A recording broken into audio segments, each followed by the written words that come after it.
السلام علیکم ورحمۃ اللہ وبرکاتہ۔ وعلیکم السلام ورحمۃ اللہ وبرکاتہ۔ الحمدللہ جامعہ انواریہ حیدرآباد دکن کے زیر اہتمام قرآن مجید کی تفاسیر اور احادیث شریفہ بالخصوص صحاح ستہ کی احادیث شریفہ کی ویڈیو ریکارڈنگ کی جا رہی ہے۔ یہ اسی کی ایک سنہری کڑی ہے جس میں آج ہم مسلم شریف کی احادیث شریفہ کو پیش کر رہے ہیں، اور باب زکوٰۃ کا چل رہا ہے، اور زکوٰۃ کے متعلق کئی نشستوں پر ہمارا بیان ریکارڈ ہو چکا ہے، اور آج مسلم شریف کے ابواب میں سے جو باب ہم شروع کرنے جا رہے ہیں وہ ہے باب الحث علی الانفاق و کراہۃ الاحصاء، یعنی خرچ کرنے کی فضیلت، رائے خدا میں دینے کے فضائل، اور جمع کرنا، روک رکھنا، گن گن کر رکھنے کیوں ناپسند کیا گیا ہے، اس کے باب اور بیان میں امام مسلم احادیث مبارکہ کو جمع کیا ہے۔ پہلی حدیث اس باب کی یوں آئی ہے: حدثنا ابو بکر بن ابی شیبہ قال حدثنا حفص بن غیاث عن هشام عن فاطمة بنت المنذر عن اسماء بنت ابی بکر رضی اللہ تعالی عنہا قالت قال لي رسول اللہ صلی اللہ علیہ وسلم انفقی او انفحی ولا تحصی فیحصی اللہ علیک۔ اس حدیث کی، اس باب کی پہلی حدیث حضرت اسماء بنت ابو بکر رضی اللہ تعالی عنہما سے روایت ہے۔ وہ بیان کرتی ہے کہ مجھ سے رسول اللہ صلی اللہ علیہ وسلم نے فرمایا کہ خرچ کرو، انفقی، اور گن گن کے نہ رکھو، ورنہ اللہ تعالیٰ بھی تمہیں گن گن کر دے گا۔ تو جیسے ہماری نیت ہوگی، جیسا ہماری عادت ہوگی، ویسے ہی اللہ تبارک و تعالی ہمارے ساتھ جزا اور ثواب کا معاملہ کرے گا۔ دوسری حدیث یوں امام مسلم نے نقل فرمائی: حدثنا عمرو الناقد وزہیر بن حرب واسحاق بن ابراہیم جميعا عن ابی معاویہ قال حدثنا زہیر حدثنا محمد بن حازم قال حدثنا هشام بن عروة عن عباد بن حمزة وعن فاطمة بنت المنذر عن اسماء رضی اللہ تعالی عنها قالت قال رسول اللہ صلی اللہ علیہ وسلم انفقی او انزحی او انفقی ولا تحصی فیحصی اللہ علیک ولا تعی فیعی اللہ علیک۔ حضرت اسماء بنت ابو بکر رضی اللہ تعالی عنہما بیان کرتی ہیں کہ آقا علیہ الصلوۃ والسلام نے فرمایا خرچ کرو اور گن گن کر مال مت رکھا کرو، ورنہ اللہ تمہیں بھی گن گن کر دے گا، اور جمع مت کرو ورنہ اللہ تعالیٰ بھی تمہارے معاملے میں جمع کر کے رکھے گا۔ اور ایک سند حضرت اسماء رضی اللہ تعالیٰ عنہ سے اسی طرح منقول ہے۔ پھر اس کے بعد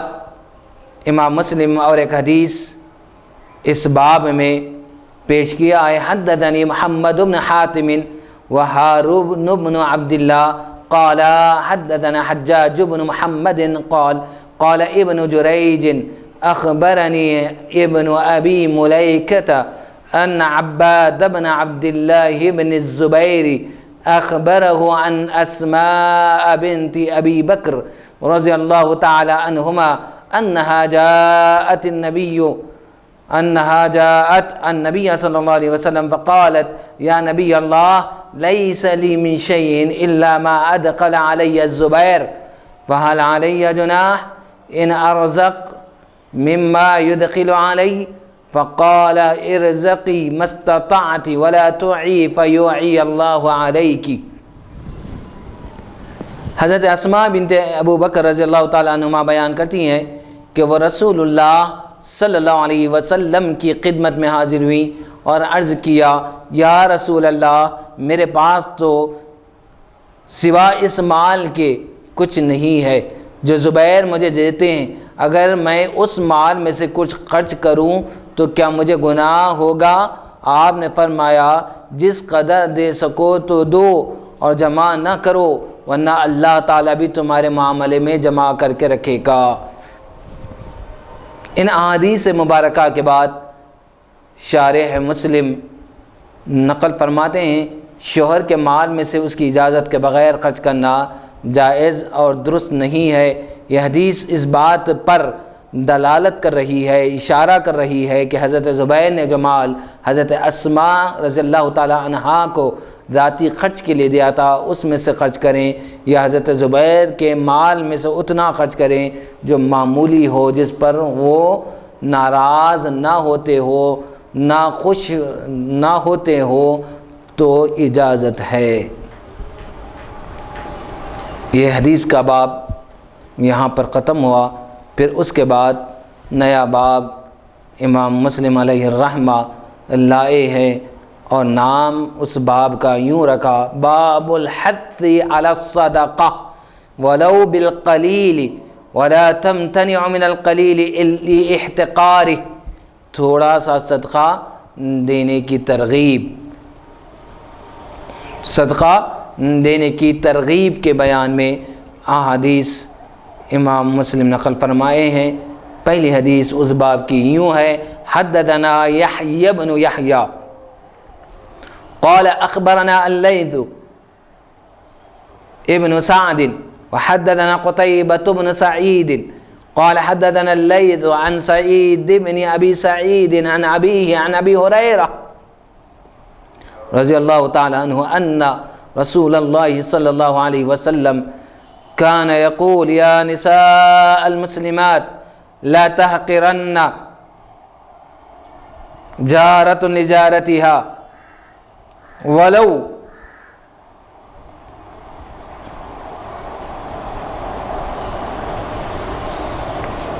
الفاظ عبارت احادیث مبارکہ کی مٹی ہوئی ہے، پرنٹنگ کی صاف نہ ہونے کی وجہ سے اس حدیث کو یہاں پر ختم کر رہے ہیں، اور ترجمہ پیش خدمت ہے کہ حضرت ابو ہریرہ رضی اللہ تعالیٰ عنہ بیان کرتے ہیں کہ آقا علیہ الصلوۃ والسلام نے فرمایا، اے مسلمان عورتوں، تم میں سے کوئی عورت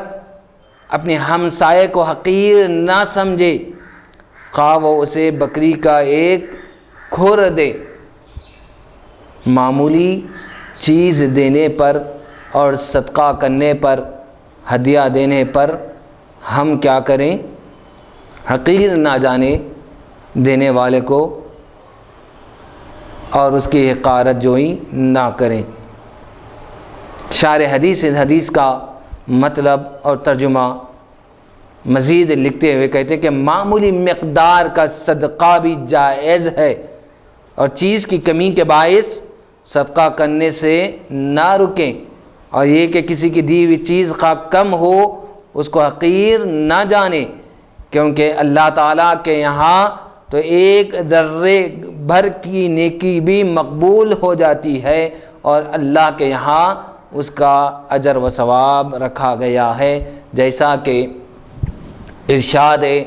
باری تعالیٰ ہے، وَمَن يَعْمَلْ مِثْقَالَ ذَرَّةٍ خَيْرًا يَرَهُ وَمَن يَعْمَلْ مِثْقَالَ ذَرَّةٍ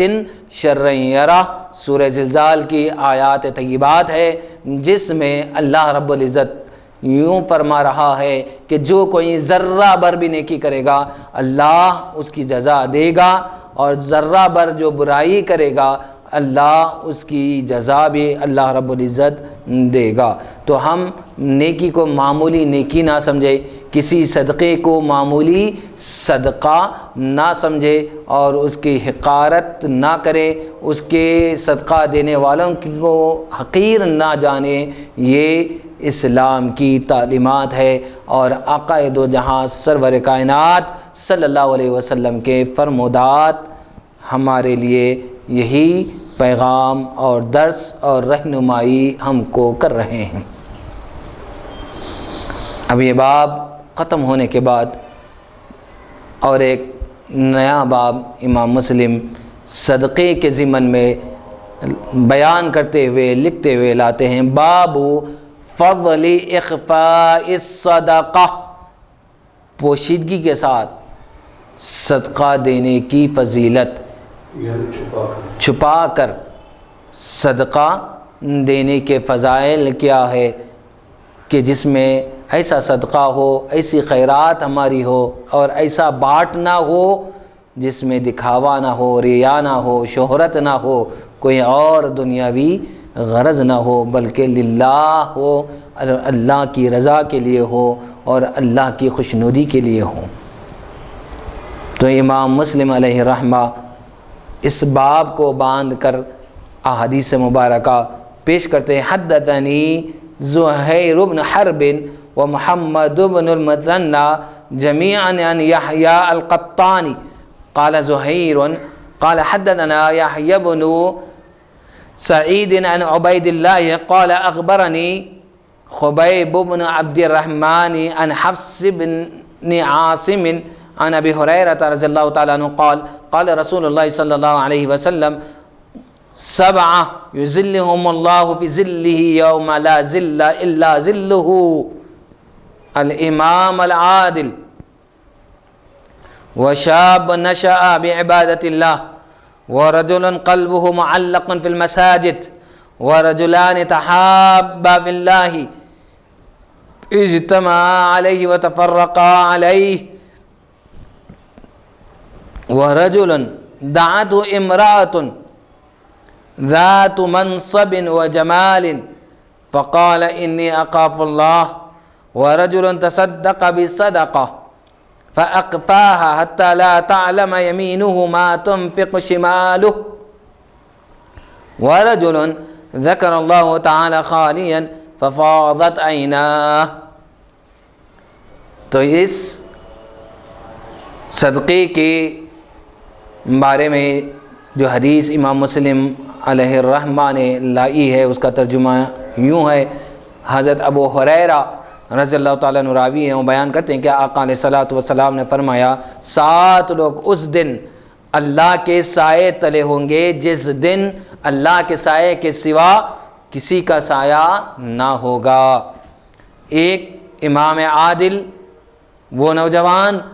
جو اللہ کی عبادت میں مصروف ہو، وہ شخص جس کا دل مسجد میں لگا رہے، اور وہ 2 شخص جو اللہ کی محبت میں ملے اور اللہ کی محبت میں جدا ہو، وہ شخص جسے کوئی مقتدر اور حسین عورت گناہ کی دعوت دے، بلائے، اور وہ شخص کہے میں اللہ سے ڈرتا ہوں، انی اخاف اللہ۔ وہ شخص جو چھپا کر صدقہ دے حتیٰ کہ بائیں ہاتھ کو نہ پتہ چلے کہ دائیں ہاتھ نے کیا خرچ کیا، اور وہ شخص جو تنہائی میں بیٹھ کر اللہ کو یاد کرتا ہے اور اس کی آنکھوں سے آنسو جاری ہو۔ تو یہ 7 شخص کے فضائل اس حدیث مبارکہ میں آقا علیہ الصلوۃ والسلام نے فرمایا ہے کہ ایک مخفی پوشیدہ طور پر چھپا کر صدقہ دینے کی فضیلت، اور پھر دیگر لوگوں کے فضیلتیں آقا علیہ الصلوۃ والسلام بیان فرماتے ہوئے کہا کہ قیامت کے دن اللہ اپنے عرش کے سائے میں اللہ رب العزت ان کو مقام دے گا، سایہ دے گا۔ اس کے بعد دوسری حدیث حضرت ابو ہریرہ رضی اللہ تعالیٰ عنہ سے پہلی حدیث ہی کی طرح وہی سند اور روایت سابقی کی طرح ابو ہریرہ رضی اللہ تعالیٰ عنہ سے امام مسلم نے نقل فرمایا ہے۔ تو اس حدیث مبارکہ میں شارح حدیث لکھتے ہیں کہ اللہ کے سائے سے مراد عرش الہی کا سایہ ہے، اور صدقہ نفلی چھپا کر دینا افضل ہے، زیادہ فضیلت ہے، اور صدقہ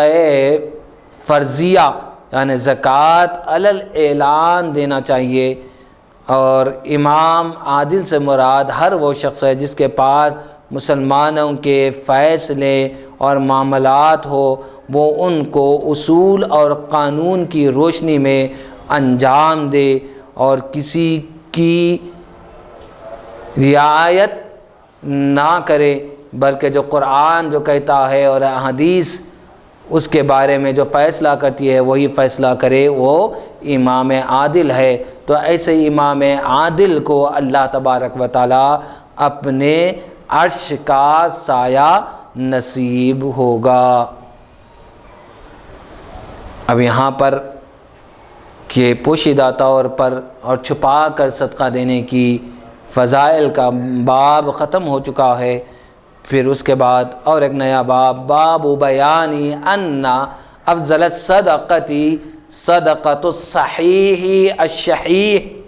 یعنی تندرست آدمی اور حریص انسان کا صدقہ کرنا زیادہ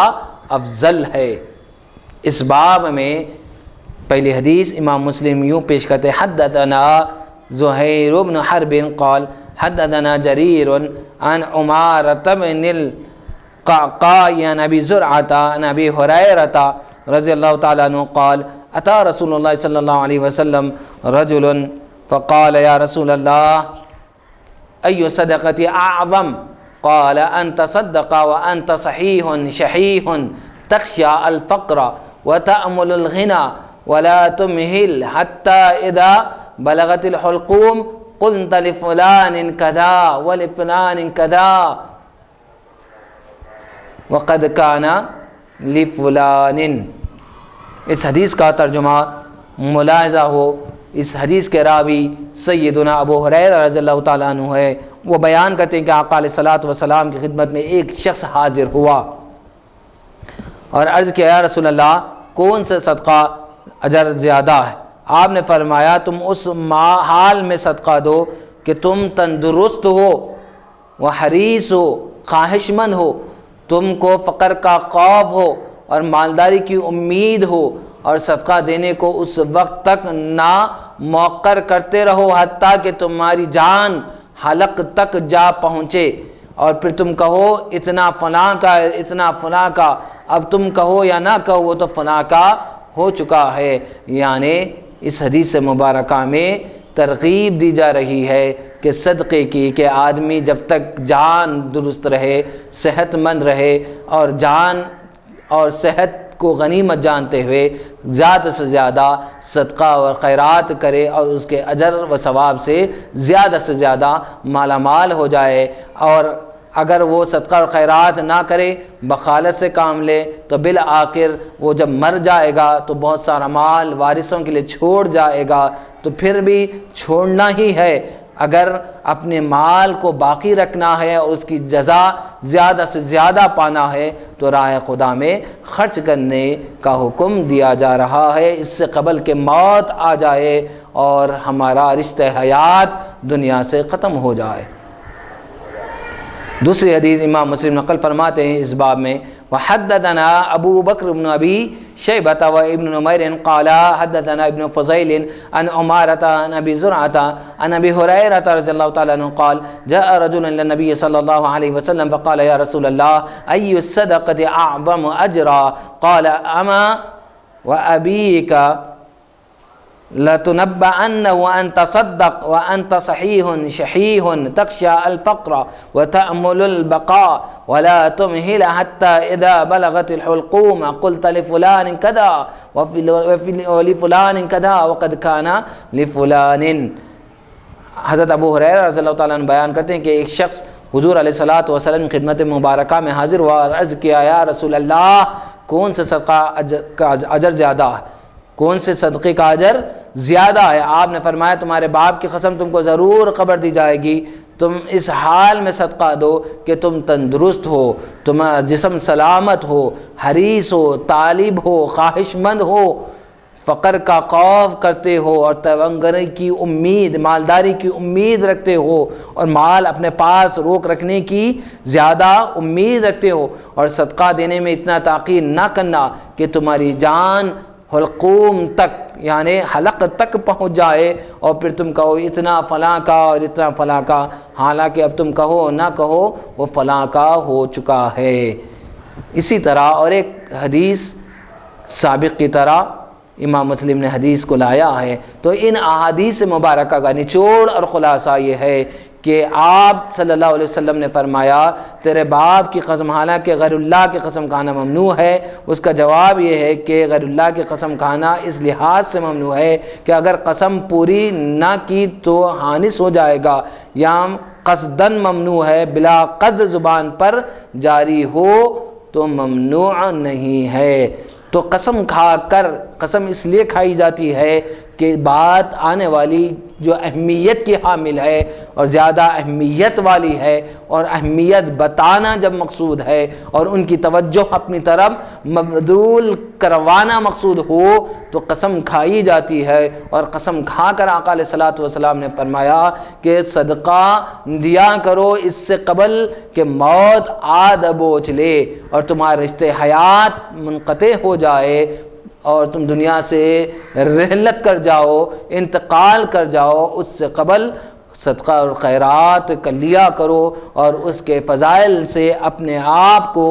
مالا مال کر لو اور ذخیرہ آخرت اپنے لیے جمع کر لو۔ اب باب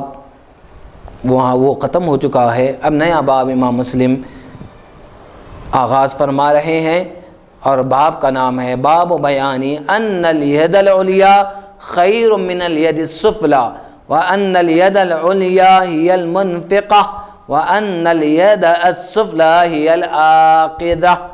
اوپر والا ہاتھ نچلے ہاتھ سے بہتر ہے۔ تو اوپر والے ہاتھ سے مراد کیا ہے اور نیچے والے ہاتھ سے مراد کیا ہے؟ خود باب میں لکھتے ہیں اوپر والے ہاتھ سے مراد خرچ کرنے والا، رائے خدا میں دینے والا مراد ہے، اور نچلے والا ہاتھ جو ہے وہ لینے والا ہاتھ مراد ہے۔ اور اس باب میں احادیث مبارکہ آپ پیش کرتے ہیں۔ حدثنا قتيبة بن سعيد عن مالك بن أنس فيما قرئ عليه من نافع عن عبد الله بن عمر رضی اللہ تعالی عنہما ان رسول اللہ صلی اللہ علیہ وسلم قال وهو على المنبر وهو يذكر الصدقة والتعفف عن المسألة اليد العليا خير من اليد السفلى واليد العليا المنفقة والسفلى السائلة۔ حضرت عبداللہ ابن عمر رضی اللہ تعالیٰ عنہ بیان کرتے ہیں کہ ایک مرتبہ رسول اللہ صلی اللہ علیہ وسلم منبر پر صدقے کا وعظ فرما رہے تھے، خطبہ دے رہے تھے اور سوال نہ کرنے کی نصیحت کر رہے تھے کہ مانگنا نہ چاہیے، اور اس وقت آپ نے فرمایا اوپر والا ہاتھ نچلے ہاتھ سے بہتر ہے، اور اوپر والا ہاتھ خرچ کرنے والا ہے اور نچلے ہاتھ سوال کرنے والا ہاتھ ہے، اس سے یہ مراد ہے۔ پھر اس کے بعد دوسری حدیث حدثنا محمد بن بشار ومحمد بن حاتم وحمد بن عبدة جميعا عن يحيى القطاني قال ابن بشار حدثنا يحيى قال حدثنا عمرو بن عثمان قال سمعت موسى بن طلحة يحدث أن حكيم بن حزام رضي الله تعالى عنه حدثه أن رسول الله صلى الله عليه وسلم قال أفضل الصدقة أو خير الصدقة عن ظهر غنى واليد العليا خير من اليد السفلى وابدأ بمن تحول۔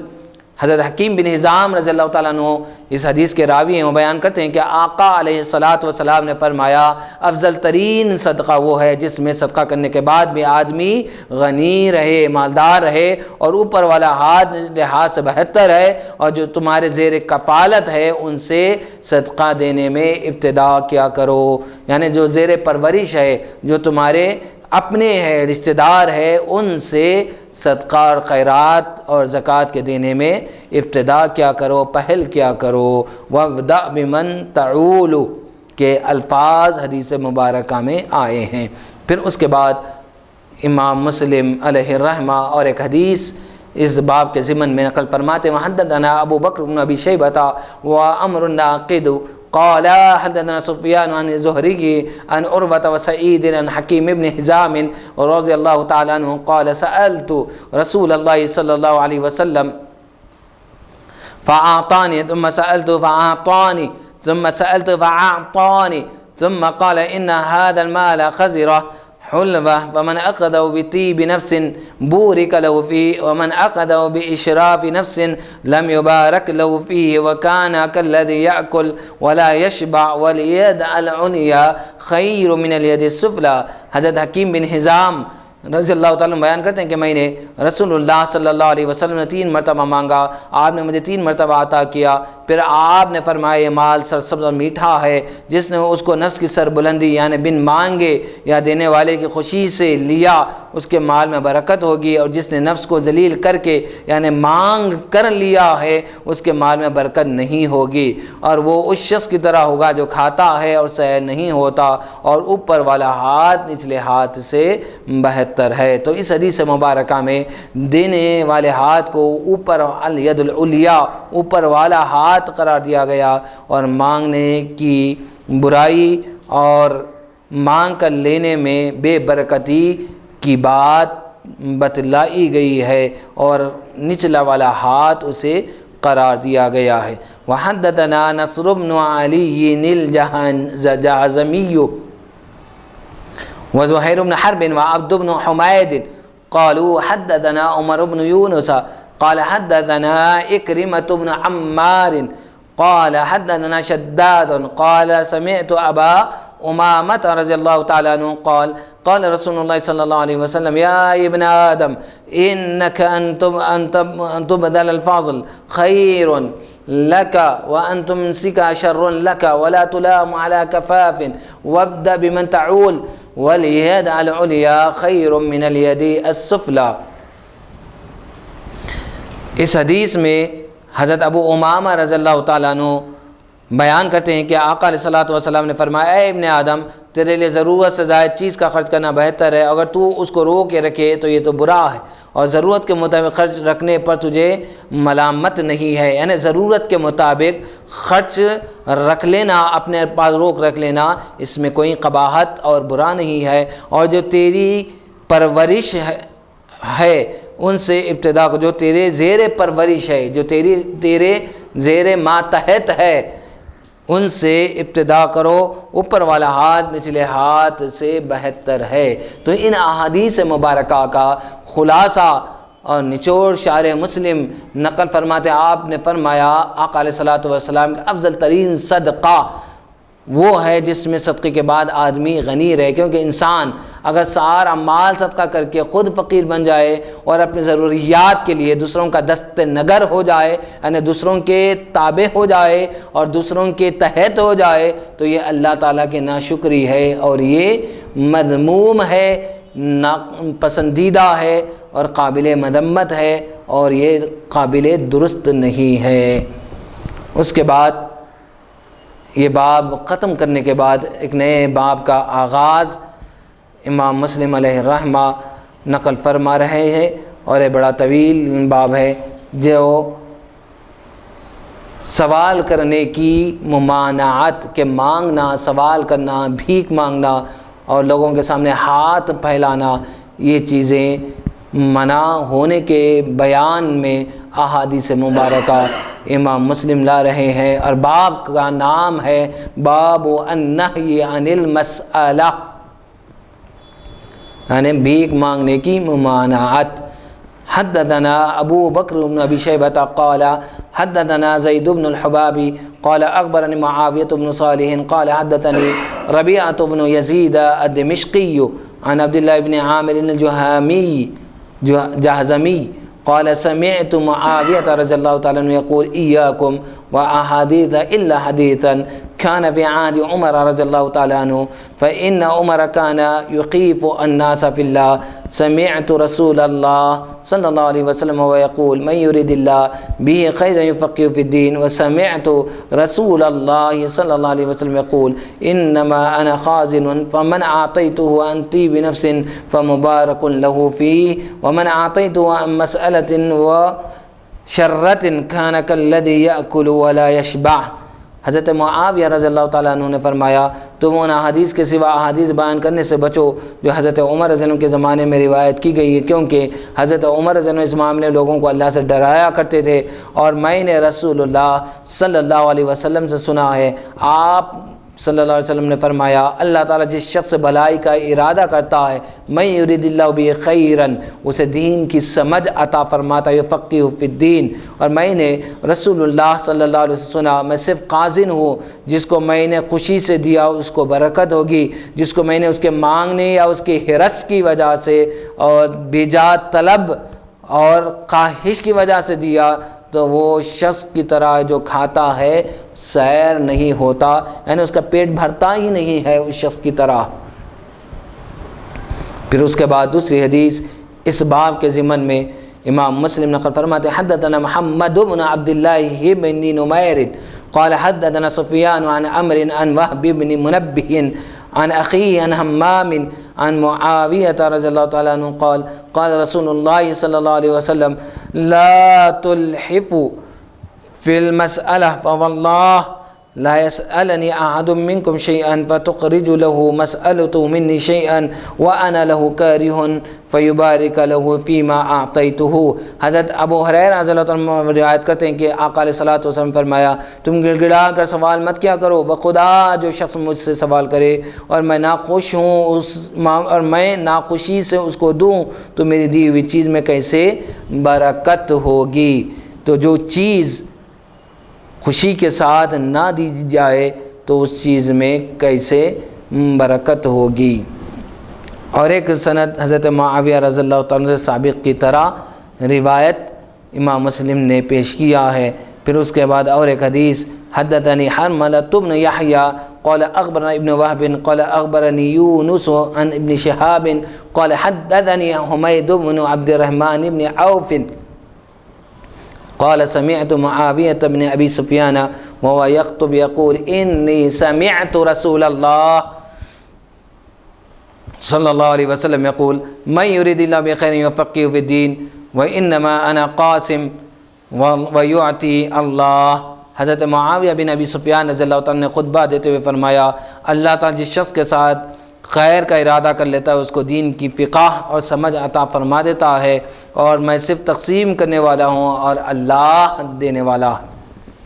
میں بانٹتا ہوں بندوں میں نعمتوں کا قاسم ہوں اور اللہ تبارک و تعالیٰ دینے والا ویعطی اللہ۔ اس کے بعد اور ایک حدیث امام مسلم نے نقل فرمایا حدثنا قتيبة بن سعيد قال حدثنا المغيرة عن الحزارمي عن أبي الزناد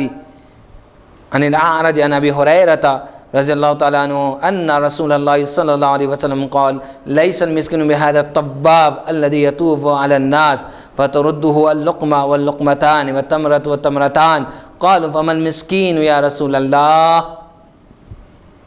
صلی اللہ علیہ وسلم قال الذي لا يجد غنى يغنيه ولا يفتن له فيتصدق عليه ولا يسأل الناس شيئا۔ حضرت ابو ہریرہ رضی اللہ تعالیٰ عنہ حدیث کے راوی ہیں، وہ بیان کرتے ہیں کہ آقا علیہ الصلوۃ والسلام نے فرمایا مسکین وہ نہیں ہے جو لوگوں میں گھومتا رہتا ہے، مسکین وہ نہیں ہے جو لوگوں میں گھومتا رہتا ہے اور ایک لقمہ یا دو لقمے اور ایک کھجور یا دو کھجوریں لے کر چلا جاتا ہے۔ صحابہ نے کہا یا رسول اللہ پھر مسکین کون ہے؟ آپ نے فرمایا جس کے پاس اتنا مال نہ ہو جو اس کی ضروریات سے اس کو مستغنی کر دے، بے نیاز کر دے، جو اس کی ضروریات کے لیے کافی ہو اور نہ اس کے آثار سے مسکینی اور فقر کا پتہ چلے تاکہ اس پر صدقہ کیا جائے اور نہ وہ لوگوں سے سوال کرتا ہو۔ تو مسکین وہ ہے کہ اس کے آثار سے بھی مسکینی اور فقر کا پتہ نہ چلے اور نہ لوگوں سے سوال کرتا ہو اور نہ اس کے پاس اتنا مال ہے کہ اس کی ضروریات پوری ہو رہی ہو، تو وہ اللہ اور اس کے رسول صلی اللہ علیہ وسلم کے نزدیک مسکین ہے اور وہ زیادہ حقدار ہے۔ اس کے بعد حدثنا یحیی بن ایوب وقتیبہ بن سعید قال حدثنا ابن ایوب حدثنا اسماعیل وهو ابن جعفر قال اخبرني شريك عن عطاء بن يسار مولى ميمونة عن ابي هريرة رضي الله تعالى عنه ان رسول الله صلى الله عليه وسلم قال ليس المسكين بالذي ترده التمرة والتمرتان ولا لقمة لقمتان ان المسكين المتعفف اقرؤوا ان شئتم لا يسألون الناس الحافا۔ اس حدیث کے راوی حضرت ابو ہریرہ رضی اللہ تعالیٰ عنہ بیان کرتے ہیں کہ آقا علیہ الصلوۃ والسلام نے فرمایا وہ شخص مسکین نہیں ہے جو ایک کھجور یا دو کھجوریں یا ایک لقمہ یا دو لقمے لے کر چلا جاتا ہے، مسکین وہ ہے جو سوال سے رکتا ہے۔ اگر چاہو تو یہ آیت پڑھو، وہ جو لوگوں سے گڑ گڑا کر نہیں مانگتے، لا یسألون الناس الحافا۔ تو اور ایک سند سابق کی طرح روایت اور سند آئی ہے۔ پھر اس کے بعد اور ایک حدیث امام مسلم نقل فرماتے ہوئے لکھتے حدثنا ابو بکر بن ابی شیبہ قال حدثنا عبد الاعلی ابن عبد الاعلی عن معمر عن عبد الله عن ابيه ان النبي صلى الله عليه وسلم قال لا تزال المسألة بأحدكم حتى يلقى الله وليس في وجهه موزعات لحم۔ حضرت عبداللہ ابن عمر رضی اللہ تعالیٰ عنہما بیان کرتے ہیں کہ آقا علیہ الصلوۃ والسلام نے اس حدیث مبارکہ میں فرمایا تم میں سے کوئی شخص سوال کرتا رہے گا حتیٰ کہ وہ اللہ تعالیٰ سے اس حال میں ملاقات کرے گا کہ اس کے جسم پر گوشت کا ایک ٹکڑا بھی نہ ہوگا۔ یعنی لوگوں سے مانگ لینا عادت بنا لینا، مانگنا، دست درازی، باوجود کہ اس کے پاس ضرورت کی چیزیں مہیا ہے، ساری چیزیں رکھنے کے باوجود بعض لوگ جس طرح پیشہ بنا لیتے ہیں اس سے منع کیا جا رہا ہے اور روکا جا رہا ہے اور اس کی برائی اور مذمت بیان کی جا رہی ہے۔ اور سابق کی طرح اور ایک حدیث امام مسلم نقل فرمایا۔ پھر اس کے بعد اور ایک نئی روایت اور سند کے ساتھ امام مسلم حدیث لاتے ہیں اس باب کے بیان میں کہ حدثني ابو الطاہر قال اخبرنا عبد الله بن وهب قال اخبرني الليث عن عبيد الله ابن ابي جعفر عن حمزة بن عبد الله ابن عمر انه سمع اباه رضي الله تعالى عنهما يقول قال رسول الله صلى الله عليه وسلم ما يزال الرجل يسأل الناس حتى يأتي يوم القيامة وليس في وجهه مزعۃ اللحم۔ حضرت عبداللہ ابن عمر رضی اللہ تعالیٰ عنہما بیان کرتے ہیں کہ آقا علیہ الصلوۃ والسلام نے فرمایا انسان سوال کرتا رہے گا حتیٰ کہ قیامت کے دن اس حال میں آئے گا کہ اس کے چہرے پر گوشت کا ایک ٹکڑا بھی نہیں ہوگا۔ اس کے بعد مسلسل اس باب کے تحت احادیث مبارکہ ناظرین کے سامنے پیش کیے جا رہے ہیں۔ وحدثنا ابو قریب بن وواصل بن عبید الاعلى قال حدثنا ابن فضيل عن عمارة عن القعقاع عن ابي زرعة عن ابي هريرة رضي الله تعالى عنه قال قال رسول الله صلى الله عليه وسلم من سأل الناس اموالهم تكثرا فإنما سأل جمرا فليستقل او ليستكثر۔ حضرت ابو ہریرہ رضی اللہ تعالیٰ عنہ بیان کرتے ہیں کہ آقا علیہ الصلوۃ والسلام نے فرمایا جو شخص اپنا مال بڑھانے کے لیے لوگوں سے مانگتا رہے وہ انگاروں کا سوال کرتا ہے، عوام کم کرے یا زیادہ، عوام دے یا نہ دے مانگنے کے باوجود، لیکن وہ اللہ رب العزت کے عذاب کا مستحق بنے گا باوجود یہ کہ وہ مالدار ہے، بے نیاز ہے، لیکن پھر بھی وہ مانگنا اور دست درازی کو اپنا پیشہ بنا چکا ہے۔ حدثني حناد بن السری قال حدثنا ابو الاحوص عن بیان ابی بشر عن قیس بن حازم عن ابی ہریرہ قال سمعت رسول اللہ صلی اللہ علیہ وسلم يقول لأن يغدو احدكم فيحتب على زاره فيتصدق به ويستغني به من الناس خير من ان يسأل رجلا اعطاه او منعه ذلك فإن اليد العليا افضل من اليد السفلى وابدأ بمن تعول۔ حضرت ابو ہریرہ رضی اللہ تعالیٰ عنہ راوی ہیں، وہ بیان کرتے ہیں کہ آقا علیہ الصلوۃ والسلام نے فرمایا تم میں سے کوئی شخص صبح جا کر اپنی پیٹھ پر لکڑیاں لاد کر لائے اور ان سے صدقہ کرے، اس کے سبب لوگوں سے مانگنے سے بچا رہے، تو یہ اس سے بہتر ہے کہ وہ کسی شخص سے سوال کرے، وہ اس کو دے یا منع کرے، کیونکہ اوپر والا ہاتھ نچلے ہاتھ سے بہتر ہوتا ہے، اور جو تمہارے زیر کفالت ہے ان سے صدقہ دینے میں ابتدا اور پہل کیا کرو۔ وحدثني محمد بن حاتم قال حدثني يحيى بن سعيد عن اسماعيل قال حدثني قيس بن ابي حازم رضي الله تعالى عنه قال اتينا ابا هريره رضي الله تعالى عنه فقال قال النبي صلى الله عليه وسلم الله لأن يقدو احدكم فيعتب على زاره فيبيعه ثم ذكر بمثل حديث بيان۔ حضرت قیس بن ابو حازم رضی اللہ عنہ کہتے ہیں کہ ہم آقا علیہ الصلوۃ والسلام کے پاس آئے، وہ کہنے لگے کہ نبی اکرم صلی اللہ علیہ وسلم نے فرمایا تم میں سے کوئی شخص صبح کو اپنی پیٹھ پر لکڑیاں لاد لیں یعنی اٹھا لیں اور ان کو بیچیں، بہتر ہے اس بات سے کہ وہ لوگوں کے سامنے دست درازی کریں، مانگیں، بھیک مانگا کریں، اس سے بہتر ہے کہ وہ محنت کیا کریں۔ وحدثني ابو الطاهر ويونس بن عبد الاعلى قال اخبرنا ابن وهب قال اخبرني عمرو بن الحارث عن ابن شهاب عن ابي عبيد مولى عبد الرحمن بن عوف انه سمع ابا هريره رضي الله تعالى عنه يقول قال رسول الله صلى الله عليه وسلم لا ان يحتزم احدكم هزمة من حطب فيحملها على ظهره فيبيعها خير لها من أن يسأل رجلا يعطيه ويمنعه۔ اس حدیث مبارکہ کا ترجمہ یوں ہے کہ حضرت ابو ہریرہ رضی اللہ عنہ بیان کرتے ہیں کہ آقا علیہ الصلوۃ والسلام نے فرمایا کہ تم میں سے کوئی لکڑیوں کا گھٹا اپنی پیٹھ پر لاد کر لائے، اٹھا کر لائے اور اس کو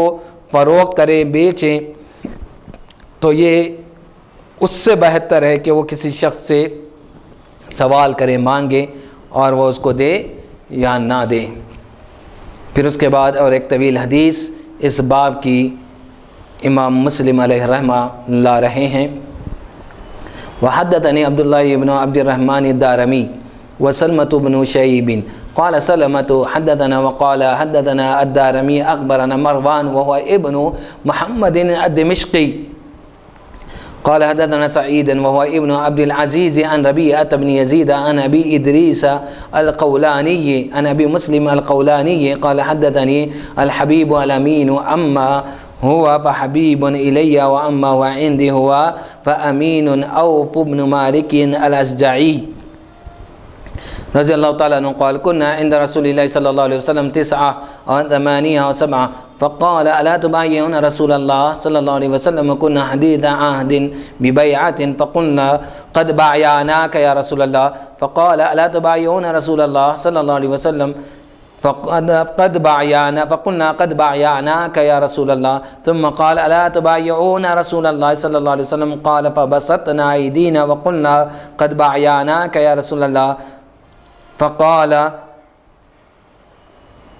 فعلى ما نبايعك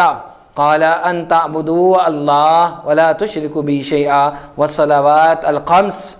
وتطيعوا الله وكلمة خفية ولا تسألوا الناس شيئا فلقد رأيت بعض أولئك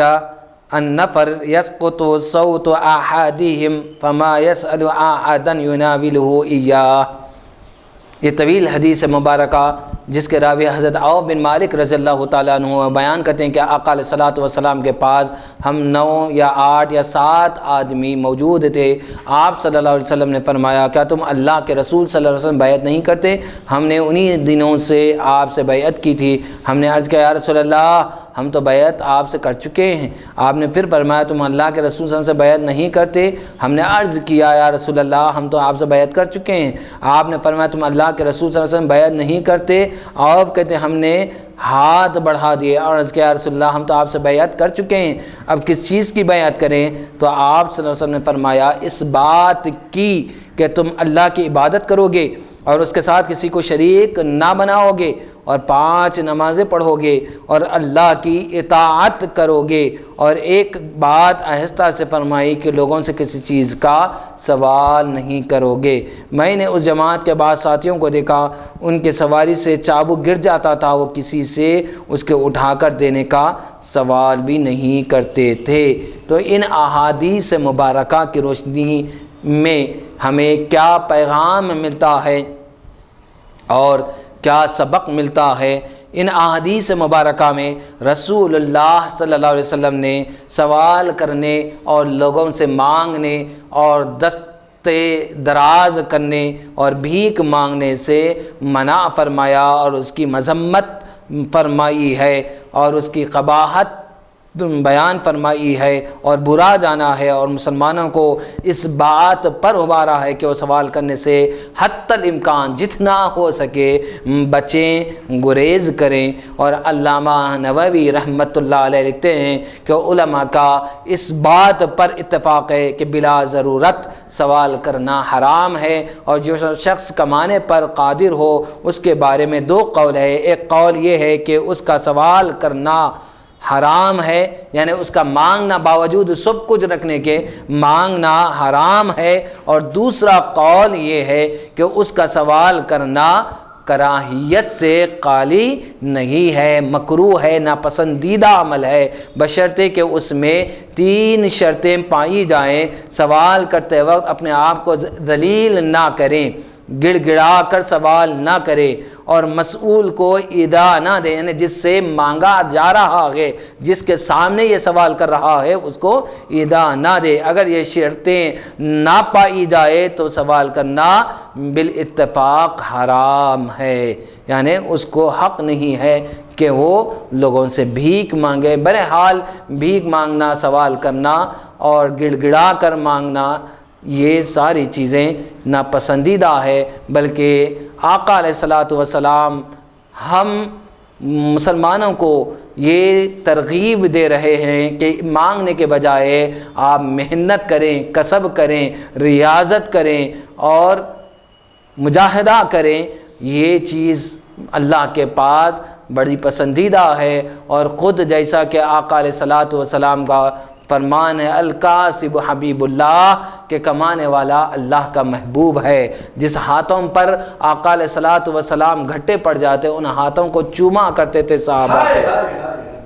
سبحان اللہ سبحان اللہ، اور کہتے تھے کہ یہ اللہ کا محبوب بندہ ہے۔ خادم یعنی کمانے پر اگر کمانے کی طاقت رکھتا ہے، قوت رکھتا ہے، ہاتھ پیر سے مفلوج نہیں ہے، معذور نہیں ہے، تو ایسے شخص کا بالاجماع بغیر عذر شرعی بلا کسی مجبوری کے مانگنا حرام اور ناجائز ہے۔ ناجائز ہے، قول یہ ہے، اور ایک قول یہ ہے کہ اگر کچھ شرطیں اس کے اندر پائی جا رہی ہے تو کچھ شرائط کے ساتھ اگر وہ پائی جائے کہ سوال کرتے وقت اپنے آپ کو دلیل نہ کرے، گڑ گڑا کر سوال نہ کرے اور مسئول کو ادا نہ دے، تکلیف نہ دے، تو اس وقت بہرحال مانگنا کراہیت سے خالی تو نہیں ہے، اور جو شخص کمانے پر قادر ہے تو اس کا مانگنا تو بالاتفاق حرام ہے، اور دوسرا قول کراہیت بتلایا گیا ہے، مکروہ بتلایا گیا ہے، ناپسندیدہ بتلایا گیا ہے۔ اور بعض روایت میں یوں بھی آیا ہے کہ للسائل علیک حق وان جاء علی فرس، سائل کا تم پر حق ہے خواہ وہ گھوڑے پر سوار ہو کر آیا ہو۔ اس حدیث سے بظاہر یہ معلوم ہوتا ہے کہ خوشحال شخص بھی سوال کر سکتا ہے، تو اس کا جواب یہ ہے کہ محض گھوڑے پر سوار ہونے سے یہ لازم نہیں آتا کہ وہ شخص خوشحال بھی ہوگا، کیونکہ یہ بھی ہو سکتا ہے کہ اس شخص پر اتنا قرض ہو کہ وہ گھوڑا بھی اسی قرض میں ڈوبا ہوا ہو، اور یہ بھی ہو سکتا ہے کہ اس کے پاس وہ گھوڑا اپنا نہ ہو بلکہ عاریتاً کسی سے لے کر آیا ہو، یا کسی عذر کی وجہ سے گھوڑے پر سوار ہو کر آیا ہو۔ تو بہرحال اس سے یہ لازم نہیں آتا کہ گھوڑے پر آنے کی وجہ سے کہ یہ حقدار ہے، یہ لازم نہیں آتا، بلکہ وہ ڈوبا ہوا ہوگا، قرض میں ڈوبا ہوا ہوگا، مقروض ہوگا، اس کی حالت کی درستگی اور اس کی سواری کو دیکھ کر ہمیں اندازہ صحیح نہیں لگا سکتے کہ یہ مالدار شخص ہوگا اور وہ حقدار ہوگا، یہ ہم اس کا صحیح فیصلہ نہیں کر سکتے۔ یعنی اگر وہ کوئی مرسڈیز بینز یا BMW وغیرہ یا کوئی کار میں بھی اگر کوئی شخص بیٹھ کر آ کے مانگ رہا ہے، کیونکہ اس زمانے میں جس کے بعد گھوڑا ہوا کرتا تھا تو وہ لوگ پیسے والے مالدار سمجھے جاتے تھے، لیکن آج کے زمانے میں، آج کے دور میں جس کے پاس کار ہو یا بڑی بڑی جو ہے گاڑیاں ہوں تو اس کو جو ہے پیسے والا جو ہے سمجھا جاتا ہے۔ تو اگر کوئی شخص کار میں بیٹھ کر آ کے آپ سے مانگ رہا ہے تو یقینی سی بات ہے کار والے بحالت مجبوری میں ہی وہ لوگ آ کے جو ہے مانگیں گے، ہو سکتا ہے کہ وہ قرضے میں ڈوبے ہوئے ہیں یا کچھ پریشان ہیں۔ تو اسی بنا پر کہا گیا کہ دینے والے کو سائل کا حال نہیں دیکھنا چاہیے کہ وہ اہل ہے یا نہیں ہے، بلکہ جو بھی اس سے سوال کرے وہ اس کو اپنی حیثیت کے مطابق کچھ نہ کچھ دے دے، اور اس کے پاس کچھ دینے کے لیے نہ ہو تو اچھے طریقے سے معذرت خواہی کر لے، اور لوگ یہ معمول بنا لے کہ اسی سائل کو دیں گے جو سوال کا اہل ہوگا، اور تحقیق کر کے خیرات دیں گے، اور اللہ بھی بندوں کے ساتھ یہی معاملہ کرے گا، جو سوال کا اہل ہو اسی کو دے دے اور جو اہل نہ ہو اس کو نہ دے۔ تو سوچیں ہم میں کون اللہ سے مانگنے کا اہل ہے؟ چند گنے چنے اس کے مقبول اور کامل بندے ہیں جو سوال کے اہل ہے، جن کے سوال کو وہ پورا کرتا ہے، اور ان کے صدقے سے ہم نااہلوں کے سوال پر بھی عطا کرتا ہے۔ بس جس طرح اللہ تعالیٰ اہل اور نااہل کی تفریق نہیں کرتا، وہ سب کو عطا کرتا ہے، اور اپنی دین اور بخشش کے معاملے میں کسی کو نااہلی کی بنا پر محروم نہیں کرتا، تو بندوں کو بھی چاہیے کہ وہ بھی اس سلسلے میں تحقیق میں نہ پڑے، تحقیق میں نہ جائے، تجسس نہ کرے، بلکہ وَأَمَّا السَّائِلَ فَلَا تَنْهَرْ کے تحت جو بھی آئے اور جو مانگے اس کو دے دیا کریں، کچھ نہ کچھ دے دیا کرے۔ اگر نہ ہو تو معذرت خواہی کر لے، معافی مانگ لے، اور اس کو آداب کے ساتھ، معذرت کے ساتھ، معافی کے ساتھ اس کو اپنے پاس سے اور رخصت کر دے۔ بس میں اپنی بات کو یہاں پر ختم کرتا ہوں، اور اللہ رب ایک آخری سوال سنیں۔ زکوٰۃ کا معاملہ ایسا نہیں ہے، بلکہ زکوٰۃ کے معاملے میں دیکھ کر تحقیق کر کر دینا چاہیے کہ بھئی واقعی یہ لوگ مانگنے والا مستحق ہے یا نہیں۔ زکوٰۃ کے علاوہ جو نفیل صدقات ہیں، جو نفیل خیرات ہیں، اس میں یہ دیکھنا نہیں چاہیے کہ بھئی یہ ضرورت مند ہے یا حاجت مند ہے یا نہیں ہے، یا مستحق ہے یا نہیں ہے، بلکہ جو مانگنے کے لیے آ رہا ہے اس مانگنے والے کو دینا چاہیے۔ کیا فرماتے ہیں اس معاملے میں؟ اللہ تبارک و تعالی قرآن مجید میں جو فرمایا وَفِي أَمْوَالِهِمْ حَقٌّ لِلسَّائِلِ وَالْمَحْرُومِ، کہ مالداروں کے مالوں میں سائل مانگنے والے اور محروم لوگوں کا حق اللہ رب العزت نے رکھا ہے۔ تو اب سائل سے مراد مانگنے والے مراد ہے، تو مانگنے والوں میں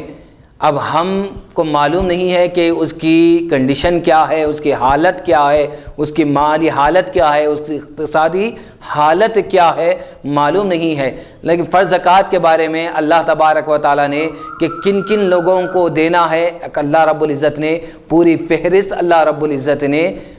بیان کر دی۔ اللہ تبارک و تعالیٰ نے فہرست بیان کر دی ہے کہ کون حقدار ہے۔ اب رہا نفل صدقات خیرات میں اس کا دائرہ محدود نہیں ہے، جو بھی آئے اس کو دے، جو بھی آئے اس کو ہم دے سکتے ہیں،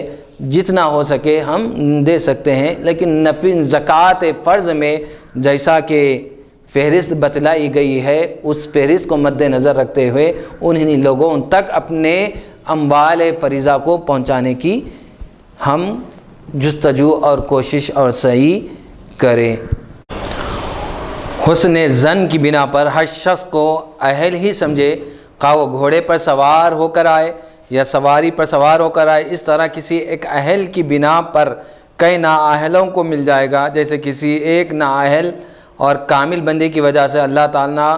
نہ جانے ہم ایسے کتنے نااہلوں ناقص بندوں کو نوازتا ہے اور عطا کرتا ہے۔ اور کسی کا پردہ چاک نہیں کرتا، کیونکہ اگر ہم نے کسی سائل کو اس کی نااہلی کی بنا پر نہ دیا تو اسے تو کسی اور دروازے سے مل جائے گا، لیکن اگر اس کی پاداش میں یعنی اس کی وجہ سے اللہ تعالیٰ نے ہم پر اپنا دروازہ بند کر دیا تو ہم کس کے دروازہ کھٹکھٹائیں گے، کس کے دروازے پر جائیں گے اور کس کا دروازہ کھٹکھٹائیں گے۔ اس باب کی حدیث نمبر 2280 میں ہے کہ حضرت امیر معاویہ رضی اللہ تعالیٰ نے کہا ہے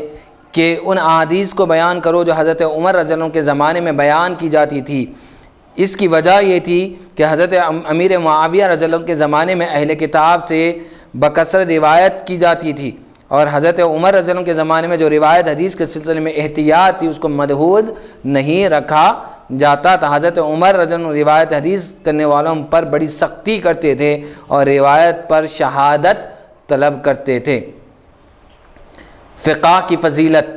علم فقہ کی یہ بہت بڑی فضیلت ہے کہ آقا علیہ الصلوۃ والسلام نے فرمایا اللہ تعالیٰ جس شخص کے ساتھ خیر کا بھلائی کا ارادہ کرتا ہے اس کو دین میں سمجھ اور فقہ عطا فرماتا ہے۔ اس کا عکس کلی یہ ہے کہ جس شخص کو اللہ نے دین میں فقہ دے دے ان کے لیے اس نے خیر کا ارادہ کر لیا ہے، اور اس میں فقہا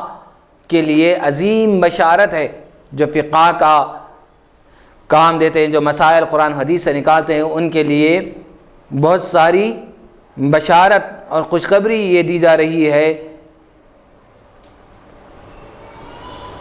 کہ اللہ تعالیٰ کے فضل و کرم پر بھروسہ کر کے یہ گمان اور یقین کرنا چاہیے کہ اللہ تبارک و تعالیٰ ان کے ساتھ خیر اور بھلائی کا اللہ رب العزت نے ارادہ کیا ہے، تبھی تو اللہ رب العزت ان کو دین میں یہ تفقہ اور فقہ اور فقاہت اور سمجھ اللہ رب العزت نے انہیں عطا کی۔ پھر اور اس باب کی احادیث میں یہ حدیث بھی آئی انما انا قاسم اللہ یؤتی، جس کی شرح میں شیخ کشمیری لکھتے ہیں کہ حقیقت میں دینے والا بھی اللہ تعالیٰ ہے اور تقسیم کرنے والا بھی اللہ تعالیٰ ہے، ظاہراً اور صورتاً دینے والے بھی رسول اللہ صلی اللہ علیہ وسلم ہے، اور تقسیم کرنے والے بھی آپ ہی ہے، اور ظاہر